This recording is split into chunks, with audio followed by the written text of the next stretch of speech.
এই বন্যায় মাথা গোজার ঠাঁইটুকু নিশ্চিত করা যে কতটা কষ্ট তা দেখতে আমরা একটি পেছনে যে পাওয়ার টিলারের অংশ দেখা যাচ্ছে সেটা একটু আপনাদেরকে দেখাতে চাই। এই পাওয়ার টিলারের পেছনের অংশে একটি পরিবার বাস করছে উপরে প্লাস্টিক দিয়ে। তাদের বাড়ি নেত্রকোনায় এবং ফেনীর এই জায়গাটিতে কাজের সুবাদেই তারা থাকতেন।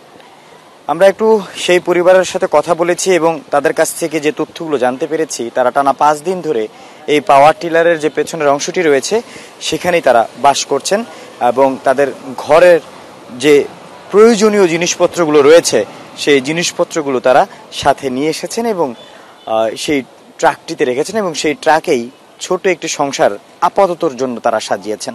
আমরা যতটুকু জানি তারা দাউদপুরের একটি ছোট বাসায় তারা ভাড়া নিয়ে থাকতেন এবং সেই বাসাটি এখন এক বুক পানিতে ডুবে আছে। তাই তারা সড়কের পাশে তাদের একটি পাওয়ার টিলারের পেছনের অংশ যেটা পড়েছিল, সেই পড়ে থাকা পাওয়ার টিলারের পেছনের অংশে তারা তাদের আপাতত মাথা গোজার ঠাঁইটুকু নিশ্চিত করেছে।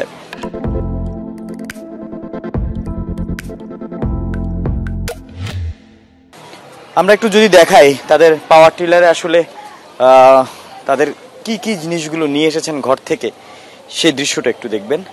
এবং এখানে দেখা যাচ্ছে তার রান্না বান্নার জন্য প্রয়োজনীয় যে পাতিলগুলো থাকে সেগুলো সে নিয়ে এসেছেন। একটি গ্যাসের চুলা দেখা যাচ্ছে, একটি গ্যাস সিলিন্ডার দেখা যাচ্ছে, পাশাপাশি তাদের বেশ কিছু সুপ্রিয় পানির ড্রাম আমরা দেখতে পাচ্ছি।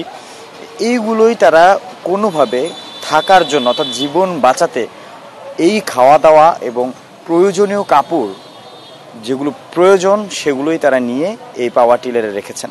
আর এখন অপেক্ষা করছেন ঠিক কখন তারা পানি নামবে এবং বাসায় ফিরতে পারবে।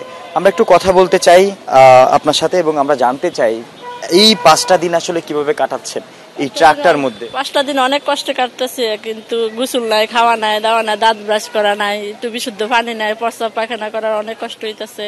ছেলে মেয়ে নিয়ে একটা ট্রাকের ভিতরে 5 জন সদস্য, অনেক কষ্ট হইতেছে থাকতে। কিন্তু কি করার আছে, কিন্তু পানি তো অনেক প্রচুর জমছে, কিন্তু আল্লাহ যা করে ভালোর জন্যই করে। ঘরের ভেতরে কি অবস্থা দেখেছো, আর এই যে ট্রাকের মধ্যে থাকছো, এটা কখনো চিন্তাও করেছিলে কিনা এরকম পরিস্থিতি হতে পারে? এটা কখনো স্বপ্নে ভাবা যায় নাই, হঠাৎ করে এত পানি চলে আসছে এখানে। ঘর থেকে যেটুকু পারছি, যেটুকু আসবাবপত্র এখানে নিয়ে আসছি, ঘরের ভিতরে সব ডুবে রয়েছে। পরিবারটির সাথে কথা বললাম এবং তারা যে তথ্যটি জানালো সেটি হচ্ছে যে তাদের ঘরে এখনো অনেক প্রয়োজনীয় জিনিসপত্র রয়েছে যেগুলো তারা বের করতে পারেনি এবং একেবারেই জীবন বাঁচানোর জন্য যতটুকু জিনিসপত্র নিয়ে বের হওয়া প্রয়োজন সেগুলোই তারা নিয়ে বের হয়েছে। এবং একটি পাওয়ার টিলারের পেছনের যে অংশটি রয়েছে ট্রাকের, সেখানে তারা থাকছেন। এই 5 দিন তারা সেখানেই আছেন। এখন পর্যন্ত এই যে সড়কের পাশেই তারা এখানে একটি পরিবার থাকছে, তাও কারো নজরে আসছে না।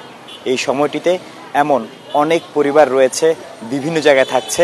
তাদের পাশে দাঁড়ানোর জন্য বিত্তশালীদের এগিয়ে আসার আহ্বান জানিয়েছেন এখানকার মানুষ। আল আমিন শিকদার, যমুনা নিউজ, ফেনী।